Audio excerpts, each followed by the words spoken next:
എന്നെ കൊണ്ട് കൂട്ടിയാൽ കൂടൂല. ഇത് ഒന്നല്ലെങ്കിൽ ഇന്നലെ പറഞ്ഞിരുന്ന ആൾക്കാർ അറേഞ്ച് ചെയ്യാൻ നോക്കിയാലേ, ഇപ്പം പറഞ്ഞിട്ട് എന്നെ കൊണ്ട് പറ്റൂല എന്ന് പറഞ്ഞു. അപ്പം പുള്ളി പിന്നെയും മോട്ടിവേഷൻ പറ്റിപ്പോയി, എങ്ങനെയാണ് സോർട്ടേ. ഞാൻ പുള്ളിയോട് പറഞ്ഞു പറ്റില്ല. കാരണം എനിക്കിപ്പോൾ എക്സ്ട്രാ വർക്ക് ചെയ്തിട്ട് എനിക്ക് എക്സ്ട്രാ പേയ്മെൻറ്റോ കാര്യങ്ങളും ഇല്ല. നമ്മൾ ഓവറായിട്ട് തള്ളിക്കൊടുത്തിട്ടും നമുക്കൊന്നും കിട്ടാനില്ല. നമുക്ക് എന്തൊക്കെയാണ് ഇട്ടേക്കണേ അത് മര്യാദയ്ക്ക് ചെയ്തു പോവുക എന്നുള്ളതാണ്.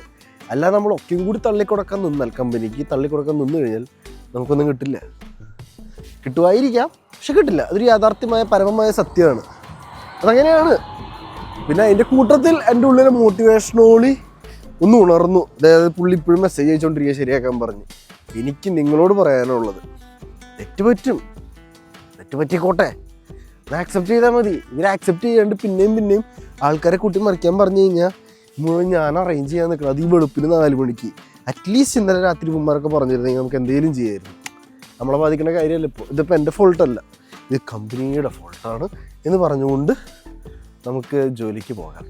കാലത്ത് തന്നെ ഓരോരോ ആചാരങ്ങളെ